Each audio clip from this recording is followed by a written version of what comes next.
नमस्कार दोस्तों, आप सभी को चित्रगुप्त पूजा की हार्दिक शुभकामनाएं। चित्रगुप्त भगवान की पौराणिक कथा। एक बार युधिष्ठिर भीष्म जी से बोले, हे पितामह, आपकी कृपा से मैंने धर्म शास्त्र सुने, परंतु यम द्वितीया का क्या पुण्य है, क्या फल है, यह मैंने सुनना चाहता हूँ। आप कृपा करके मुझे विस्तार पूर्वक कहिए। भीष्म जी बोले, तूने अच्छी बात पूछी है, मैं उस उत्तम व्रत को विस्तार पूर्वक कहता हूँ, तुम ध्यान पूर्वक सुनो। कार्तिक मास के उजले और चैत्र के अंधेरे की पक्ष जो द्वितीया होती है वह यम द्वितीया कहलाती है। युधिष्ठिर जी बोले, उस कार्तिक के उजले पक्ष की द्वितीया में किसका पूजन करना चाहिए और चैत्र महीने में यह व्रत कैसे हो, इसमें किसका पूजन करें। भीष्म जी बोले, हे युधिष्ठिर, पुराण संबंधी कथा कहता हूँ, इसमें संशय नहीं है कि इस कथा को सुनकर प्राणी सब पापों से छूट जाता है। सतयुग में नारायण भगवान से की नाभि में कमल है, उससे 4 मुख वाले ब्रह्मा जी उत्पन्न हुए, जिनसे वेद वेता भगवान ने चारों वेद कहे जाने जाते हैं। नारायण बोले, हे ब्रह्मा जी, आप सबकी तुरीय अवस्था रूप और योगियों की गति हो, मेरी आज्ञा से संपूर्ण जगत को शीघ्र रचो। हरि के ऐसा वचन सुनकर हर्ष से प्रफुल्लित हुए ब्रह्मा जी मुख से ब्राह्मण को, बाहु से क्षत्रियों को, जंघा से वैश्यों को और पैरों से क्षुद्र को उत्पन्न किया। उनके पीछे देव, गंधर्व, दानव, राक्षस, सर्प, नाग, जल के जीव, स्थल के जीव, नदी, पर्वत और वृक्ष आदि को पैदा कर मुनि जी को पैदा किया।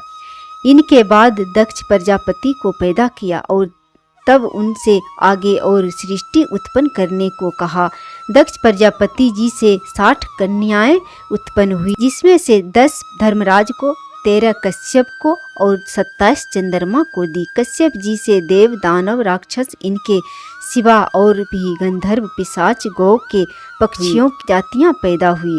धर्मराज को धर्म प्रधान जानकर सबके पितामह ब्रह्मा जी ने उन्हें सब लोकों का अधिकार दिया और धर्मराज से कहा कि तुम आलस्य त्याग कर काम करो। जीवों ने जैसे जैसे शुभ अशुभ कर्म किया है, उसी प्रकार न्याय पूर्वक वेद शास्त्र में कही विधि के अनुसार कर्ता को कर्म का फल दो और सदा मेरी आज्ञा का पालन करो। ब्रह्मा जी की आज्ञा सुनकर बुद्धिमान धर्मराज ने हाथ जोड़कर सबके परम पूज्य ब्रह्मा जी को कहा, हे प्रभु, मैं आपका सेवक निवेदन करता हूँ कि इस सारे जगत के कर्मों का विभाग पूर्वक फल देने की जो आपने मुझे आज्ञा दी है, महान वह एक कर्म है। आपकी आज्ञा शिरोधार्य कर मैंने यह काम करूंगा, जिसे कि कर्ताओं को फल मिलेगा, परंतु पूरी सृष्टि में जीव और उनके देह भी अनंत है। देश काल ज्ञात अज्ञात आदि भेदों से कर्म भी अनंत है। उनमें कर्ता ने कितने किए, कितने भोगे, कितने शेष है और कैसा उनका भोग है, तथा इन कर्मों के गौण भेद से अनेक हो जाते हैं। एवं कर्ता ने कैसे किया, स्वयं किया या दूसरे की प्रेरणा से किया, आदि कर्म चक्र महागहन है, तथा मैं अकेला किस प्रकार इस भार को उठा सकूंगा। इसलिए मुझे कोई ऐसा सहायक दीजिए जो धार्मिक, न्याय, बुद्धिमान, शीघ्रकारी, लेखक, कर्म में विज्ञ, चमत्कारी, तपस्वी, ब्रह्मनिष्ठ और वेद शास्त्र का ज्ञाता हो। धर्मराज इतना पूर्वक किए हुए कथन को विधाता सत्य जान अब मन में प्रसन्न हुए और यमराज का मनोरथ पूर्ण करने की चिंता करने लगे कि उक्त सब गुणों वाला ज्ञानी लेखक पुरुष होना चाहिए, उसके बिना धर्मराज का मनोरथ पूर्ण न होगा। तब ब्रह्मा जी ने कहा, हे धर्मराज, तुम्हारे अधिकार में मैं सहायता करूंगा। इतना कहकर ब्रह्मा जी मगन हो गए। उसी अवस्था में उन्होंने 1000 वर्ष तक तपस्या की। जब समाधि खुली तब अपने सामने श्याम रंग, कमल नयन, शंख की गुड सी गर्दन, चंद्रमा के समान मुख वाले, कमलम दवात और पानी हाथ में लिए हुए, महाबुद्धि, देवताओं का मान बढ़ाने वाला, धर्माधर्म के विचार में महाप्रवीण, लेखक, कर्म में महाचतुर पुरुष को देखकर उसे पूछा कि तू कौन है। तब उसने कहा, हे प्रभु, मैं माता पिता को तो नहीं जानता, किंतु आपके शरीर से प्रकट हुआ हूँ। इस मेरा नामकरण कीजिए और कहिए कि मैं क्या करूँ। ब्रह्मा जी ने उस पुरुष के वचन सुनकर अपने हृदय से उत्पन्न हुए उस पुरुष को हंसकर कहा, तू मेरी काया से प्रकट हुआ है, इसे मेरी काया में तुम्हारी स्थिति है, इसलिए तुम्हारा नाम कायस्थ चित्रगुप्त है। धर्मराज के पूर्व में प्राणियों के शुभाशुभ कर्म लिखने में उसका तुम सखा बनो, इसलिए तेरी उत्पत्ति हुई है। ब्रह्मा जी ने चित्रगुप्त से यह कहकर धर्मराज से कहा, हे धर्मराज, यह उत्तम लेखक तुझको मैंने दिया है। संसार में सब कर्म सूत्र की मर्यादा पालने के लिए है। इतना कहकर ब्रह्मा जी अंतर्ध्यान हो गई। फिर वह पुरुष चित्रगुप्त कोटि नगर को जाकर चंड प्रचंड ज्वालामुखी काली जी के पूजन में लग गया। उपवास कर उसने भक्ति के चंडिका जी की भावना मन में की। उसने उत्तमता से चित्त लगाकर ज्वालामुखी देवी का जप और स्तोत्रों से भजन पूजन और उपासना की। इस प्रकार की है, जगत को धारण करने वाली तुमको नमस्कार है, महादेवी तुमको नमस्कार है। स्वर्ग मृत्यु पाताल आदि लोक लोकांतरों को रोशनी देने वाली तुमको नमस्कार है। संध्या और रात्रि रूप भगवती तुमको नमस्कार है। श्वेत वस्त्र धारण करने वाली सरस्वती तुमको नमस्कार है।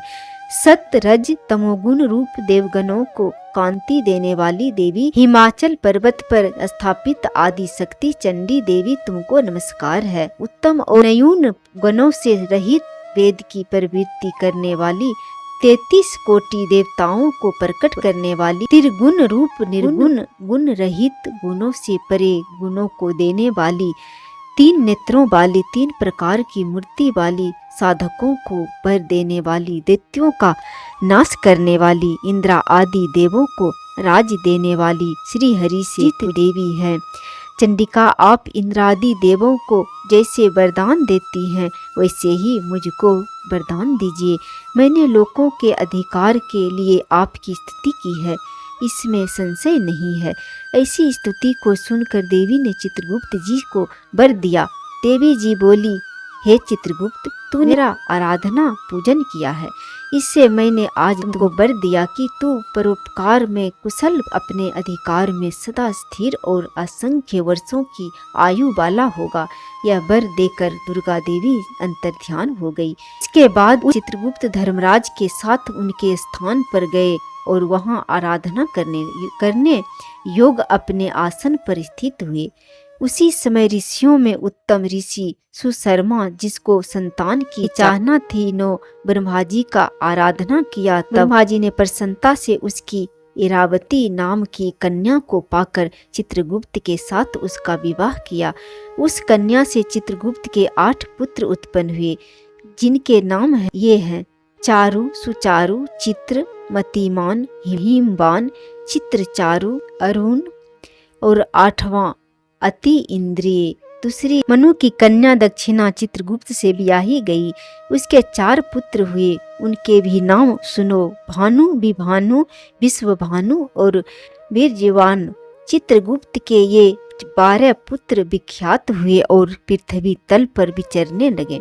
उनमें से चारु मथुरा जी को गए और वहां रहने से मथुरा हुई। हे राजन, सुचारु गौड़ बंगाले को गई, इससे वे गौड़ हुए। चित्र भट्ट नदी के पास के नगर को गए, इससे वे भट्ट नगर कहलाए। श्रीवास नगर में भानु बसे, इसे वे श्रीवास्तव्य कहलाए।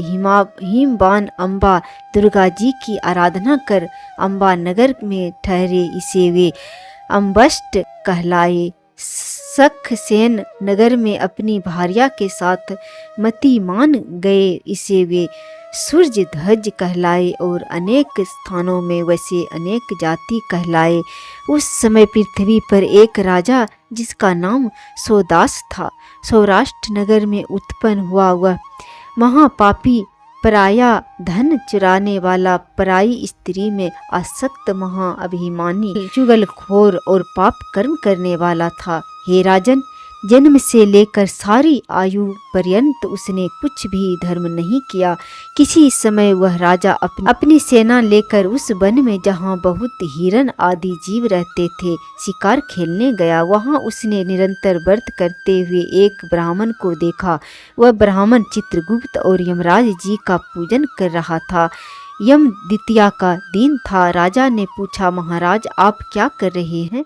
ब्राह्मण ने यम द्वितीया व्रत का सुनाया। यह सुनकर राजा ने वहीं उसी कार्तिक के महीने में शुक्ल पक्ष की द्वितीया को धूप तथा दीप आदि सामग्री से चित्रगुप्त जी के साथ धर्मराज जी का पूजन किया। व्रत करके उसके बाद वह अपने घर में आया। कुछ दिन पीछे उसके मन को विस्मरण हुआ और वह व्रत भूल गया। याद आने पर उसने फिर से व्रत किया। समयों उपरांत काल संयोग से वह राजा सोदास मर गया। यमदूतों ने उसे दृढ़ता से बांधकर यमराज जी के पास पहुंचाया। यमराज जी ने उस घबराए हुए मन वाले राजा को अपने दूतों से पिटते हुए देखा तो चित्रगुप्त जी उससे पूछा कि इस राजा ने क्या कर्म किया है।